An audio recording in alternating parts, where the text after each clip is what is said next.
বৃষ্টি উপেক্ষা করে রবিবাসরীয় প্রচার সারলেন বিজেপি প্রার্থী রেখা পাত্র।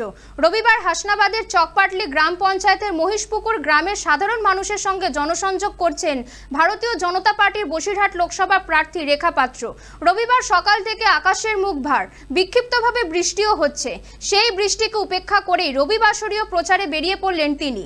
মহিলা প্রার্থীকে দেখার জন্য হাসনাবাদ ব্লকের বহু মানুষ ঘর থেকে বেরিয়ে পড়েন। রেখা পাত্রকে গ্রামের মহিলারা ফুলের মালা পরিয়ে মিষ্টি মুখ করান। গ্রামের বহু মানুষের কাছ থেকে তিনি আশীর্বাদ নিতে ব্যস্ত হয়ে পড়েন।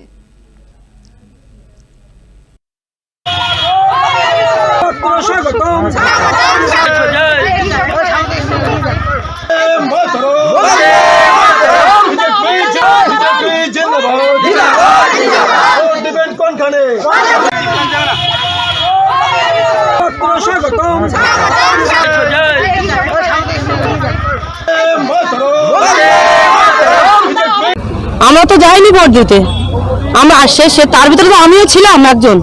আমরা তো ভোট দিতে যাইনি, আমাদের ঘর থেকে বলে যাওয়া হয়েছিল ভোট দিতে হবে না, ভোট হয়ে গেছে। তবুও গিয়েছিলাম, গিয়ে দেখি না একজন মানে যারা মারা গেছে মৃত মানুষের ভূত ভোট বল যাকে বলে সে ভোটও হয়ে গেছে।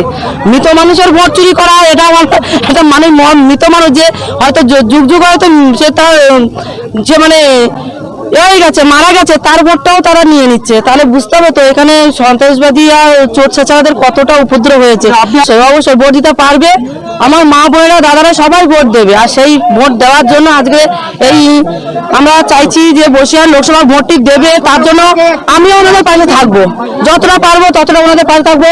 আর আমি এটা চাইবো ওনারা সকাল সকাল ভোট দিয়ে দিক, কেননা আমাদের এই শয়তান যে শেখ শাহজাহানের গুন্ডা বাহিনী এরা তো এখনো আশেপাশে ঘুরছে, কখন কারো উপর অ্যাটাক করে। একা বোন সবার পাশে আছে, হয়তো মুখে আপনাদেরকে সাহস যোগাচ্ছে, কিন্তু আপনারা নিজেদের পাশে থাকবেন একজুটি হয়ে, কেউ যেন আপনাদের জুটি না ভাঙতে পারে, আপনাদের মনটাকে দুর্বল না করতে পারে।